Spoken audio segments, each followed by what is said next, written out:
Assalamualaikum warahmatullahi wabarakatuh. Waalaikumsalam warahmatullahi wabarakatuh. Ya, berjumpa lagi dengan saya Wahyu di channel Wahuru.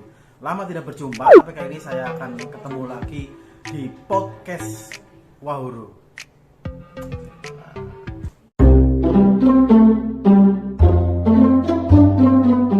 Oke, ya jangan lupa subscribe dulu channel ini biar saya lebih semangat lagi. Silakan subscribe sekarang juga.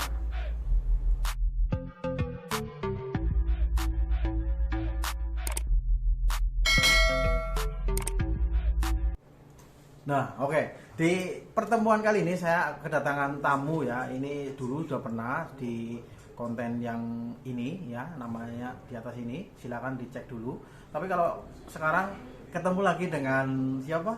Saya Rudi C. Iya. Dari mana ini, Mas? Asli mana ini? Maksudnya Indonesia apa? Indonesianya mana? Tulungagung. Dari Tulungagung. Ya, dan sekarang kita akan bercerita bagaimana Mas Rudi sini itu bekerja di Korea. Ini totalnya sudah menginjak berapa tahun? 7 mau 8 ini, Mas. 8 tahun ya. Iya. Terus dulu gimana ini? Dari awal ceritanya sampai Korea itu sampai sekarang belum pindah pabrik. Belum. Itu kenapa alasannya? Ya, alasannya udah terlanjur betah aja lah, Mas. Dengan kerjaan ataupun dengan ya intinya itu kerjaan dengan lingkungan ataupun orang-orangnya itu seperti itulah kira-kira. Dan kita itu semisal di Korea ini harus adaptasi dengan lingkungan, itu yang penting, lingkungan dan kerjaan. Udah kerjaan enak, lingkungan enak, ya udahlah kita gas saja, ngalir terus seperti air gitu ya. Alhamdulillahnya mendapatkan pekerjaan yang ya di peleburan sih, Mas, aku itu. Peleburan? Iya. Jadi ada unsur panasnya. Ya panas ya panas, bisa dibilang panas. Tapi enaknya itu nggak angkat-angkat berat gitu loh. Jadi nggak boyok lah. Enggak. Jadi intinya cuman pikiran dan ketelitian dalam kita melihat barang. Jadi seperti apa? Mungkin pabriknya itu membuat peleburan baja atau Peleburan aluminium. Oh, aluminium. Iya. Dari situ itu dibuat apa? Di situ dibuat untuk onderdil mobil. Jadi gini, Mas, misal saya ini kerjanya di peleburan aluminium. Dari aluminium batangan itu nanti akan dilebur di peleburan, ada gentongan gitu. Ya kira-kira ada 1 meter, 1,5 meter per kotak gitu loh. Kotak, dan juga ada yang bulat, 1 meter bulat untuk gentongannya itu. Dan nanti setelah itu dimasukkan ke dalam mesin. Langsung masuk ke mesin, udah otomatis langsung robot semuanya yang menjalankan. Jadi kita itu kerjanya cuma menjalankan mesin. Jika ingin istirahat makan itu kan pasti mesinnya mati total semuanya. Kita kerjanya menjalankan mesin itu, aktifkan semua robot semuanya. Jadi kan kebanyakan akhir-akhir tahun ini udah banyak robotnya juga. Semuanya yang kerja robot. Jadi saya kerjanya itu cuma mengambil barang di conveyor gitu yang udah jadi untuk onderdil mobilnya tadi. Itu banyak banget, Mas, untuk spare part-nya. Ya, yang contohnya saja untuk dinamo itu tahu kan, Mas? Untuk dinamo starter kan bulat-bulat gitu ya. Itu aluminium jadinya. Untuk onderdil mobil yang dinamo seperti itu.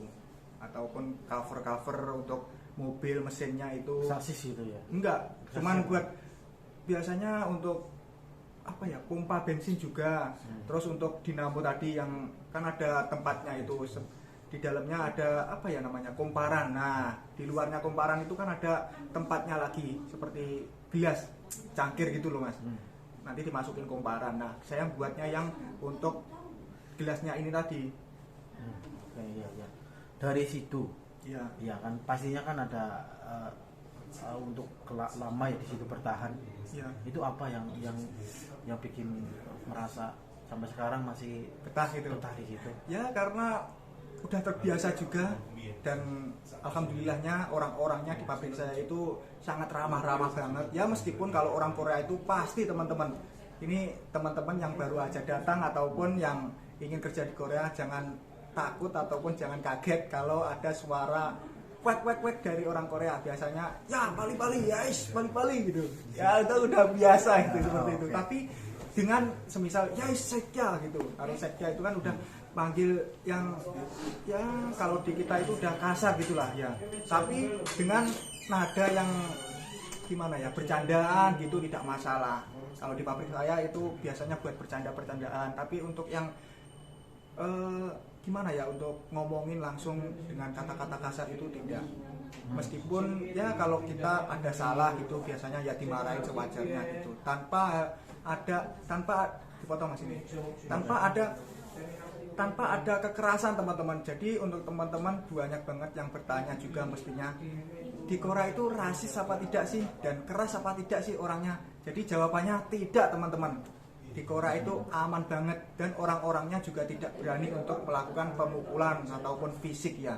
Jadi itu teman-teman, jadi Korea itu aman, orangnya sangat baik juga. Dan kita juga harusnya sadar diri juga, kita harus sopan juga terhadap orang, ya tidak orang Korea juga.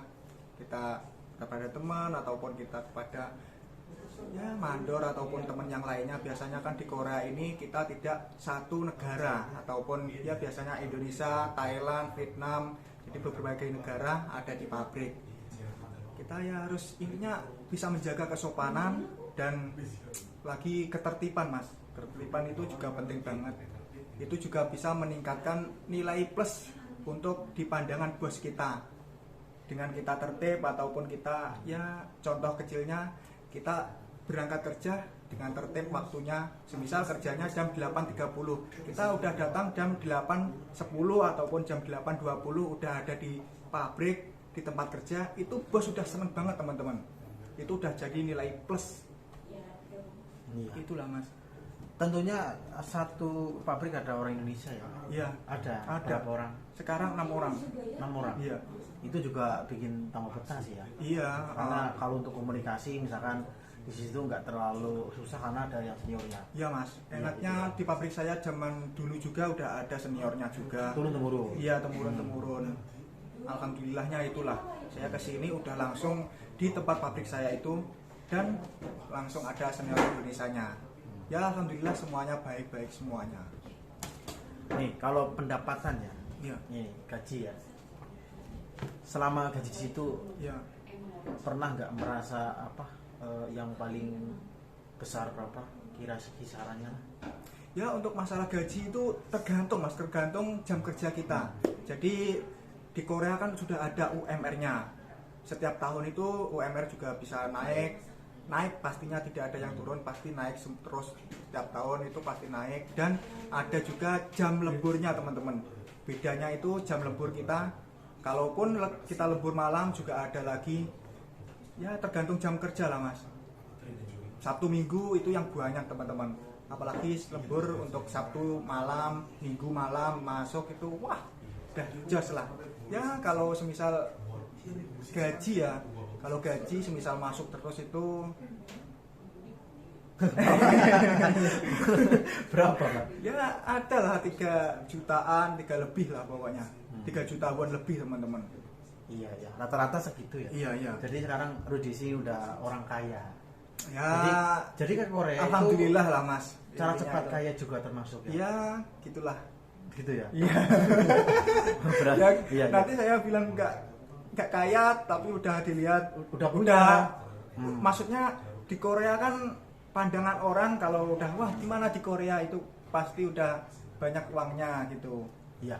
Dan itu terbukti ya. Ya pokoknya begitulah. Terbukti ya. Ya alhamdulillah. Iya. Makanya Rudi sini sudah punya aset yang luar biasa besar ya. Sudah punya Alhamdulillah. rumah 3 ya kan. Ini kalau diomongin mungkin nanti nggak masuk ke ini ya. Jadi intinya cara cepat ke Korea, cara cepat kaya itu salah satunya adalah bekerja di Korea. Jadi Ya. ya Setuju? nasib juga lah mas. Gimana? Enggak begitulah. Intinya ya? ya nasib lah, bisa dibilang nasib juga, karena kan di sini itu kita juga gimana sih? Ada juga teman yang kurang beruntung ya teman-teman. Kurang beruntungnya bagaimana sih? Ya kita kalau mendapatkan pabrik yang udah enak, fasilitasnya udah enak, kerjaan tidak capek, dan lemburnya pastinya.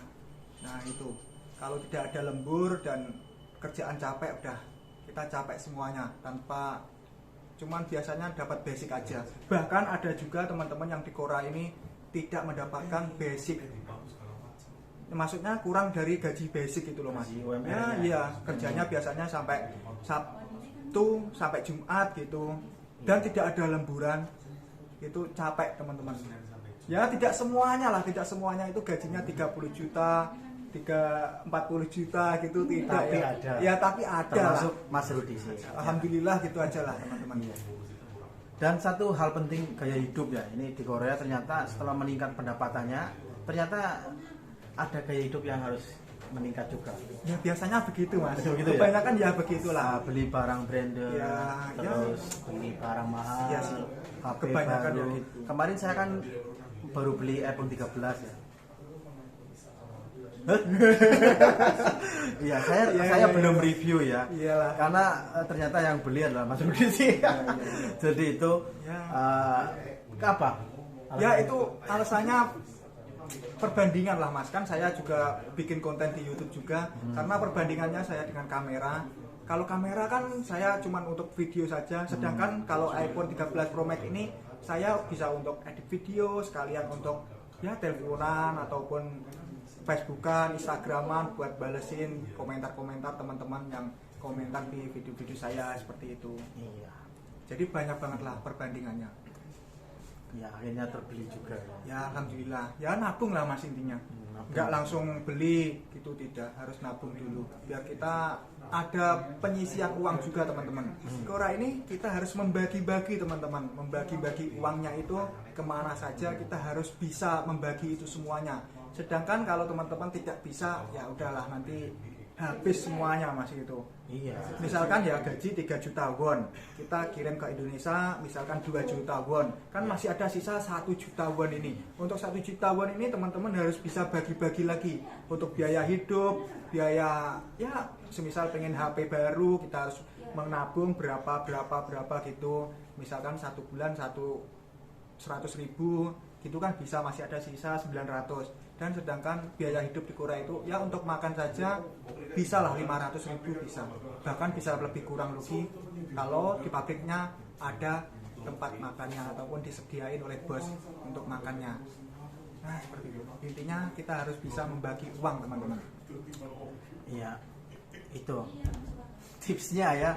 Jadi selama ini di kebanyakan orang mikirnya kan jadi TKI Korea itu udah menjadi sukses ya. Tapi sebetulnya tidak sukses. Artinya apa? Banyak juga teman-teman kita yang di sini itu mereka terbawa ke gaya hidupnya masing-masing, ke ya pola hidup hedon ini kan ya. Itu tadi tips keuangannya, pengelolaan gaji dan sebagainya itu kita harus tahu. Harus pinter-pinter mau milah-milah. Itu investasi yang terbesar apa? Iya. Apa? Oh maksudnya saya? Iya, sekarang ada investasi yang dilakukan. Ya Kan sekarang beli banyak tanah lah mas. Beli Untuk tanah, beli tanah beli ya. tanah. Yang paling efektif ya itulah beli tanah, beli sawah gitu. Ini tidak tertarik sama investasi Trading itu apa saham? Enggak lah, aku nggak pernah pakai itu mas. Iya. Jadi Ya saya diarahkan fokuskan ke untuk tanah. ke tanah, ke sawah gitu. Kan itu yang pasti ya. Iya. Menurut saya loh ya, tapi menurut Mas Fahuru ataupun yang lainnya kan beda-beda pemikirannya. Iya. Tapi untuk saya ya untuk tanah ataupun sawah gitu. Kalau investasi untuk calon istri sudah ada belum? Alhamdulillah. Sudah ada ya. Ya. Alhamdulillah ya. Jadi kita doakan semoga Mas Rudi sini mau cuti ya. Ini karena mungkin terlalu betah di Korea ya. Iya. Sampai Enak lupa teman-teman itu ya ya. punya calon istri nggak jadi pulang-pulang ya kan? Pulang lah. Kapan ini? Bentar lagi lah. Bentar lagi ya. Ya nanti kita tunggu. Nanti aja ditunggu di video saya. Nah, itulah podcast dengan Rudi sih, update terbarunya seperti itu bagi teman-teman yang mau ke Korea. Ini adalah salah satu contoh TKI Korea atau sekarang PMI ya, yang bisa menikmati dan bisa berjuang di Korea sampai detik ini sekitar 8 tahun di Korea ini. Ya, Mungkin ada pesan yang mau disampaikan, Mas? Ya pesannya itu teman-teman yang ingin bekerja di Korea harus semangat terus untuk belajarnya teman-teman. Meskipun ya saat ini kan belum ada untuk info ujian, tapi yakinkan teman-teman semua harus belajar terus meskipun belum ada ujian. Nanti semisal udah ada waktunya untuk ujian, teman-teman udah siap mengerjakan soal-soal itu. Dan perlu digarisbawahi juga, jika nanti ada pengumuman ujian ataupun udah dibuka lagi untuk ujian, pasti ini ya banyak banget yang ingin mendaftar untuk ikut ujian bahasa Korea. Karena kan udah beberapa tahun ini belum ada ujian, sedangkan peminatnya ke Korea itu lebih banyak banget. Jadi itulah, kita harus semangat belajar. Dan satu lagi, kita juga harus jaga kesehatan teman-teman, karena medical itu sangat penting banget. Karena kalau kita semisal udah lulus ujian tapi di medical nanti itu gagal, jadi semuanya gagal ya. Jadi medical dengan ujian ini harus berseimbangan. Kita harus lulus semuanya. Kalau tidak ya tidak bisa teman-teman. Seperti itulah. Oke, Mas Rudi di sini juga YouTuber ya, yang punya channel namanya apa? Silakan. Dan kontennya seperti apa? Ya, saya di Korea ini selain bekerja di peleburan aluminium, saya juga menyempatkan waktu saya untuk membuat video-video keseharian saya ataupun keseharian TKI Korea yang ada di Korea ini, membuat video di channel YouTube saya, channel YouTube Rudi C. Nah, silakan di subscribe teman-teman ya. Mungkin yang lama sudah tahu ya, tapi yang belum silakan subscribe saja. Banyak konten-konten. Itu uploadnya hampir seminggu 3 kali, itu rajin banget. Seminggu 2 kali teman-teman. Oh, 2 kali ya? Ya, 2 kali. Oke, di cek aja silakan ya. Ya terima kasih Mas Rudi ya sudah gabung. Siap Mas. Semangat berjuang masih lama lagi di sini ya. Iyalah. Oke. Gas terus pokoknya. Iya. Jadi itu saja podcast kali ini dengan PMI Korea yang berprestasi dan masih berjuang untuk kehidupannya lebih baik. Salam sukses PMI Korea. Ingat dari saya selalu Mandolia. Assalamualaikum warahmatullahi wabarakatuh. Bye.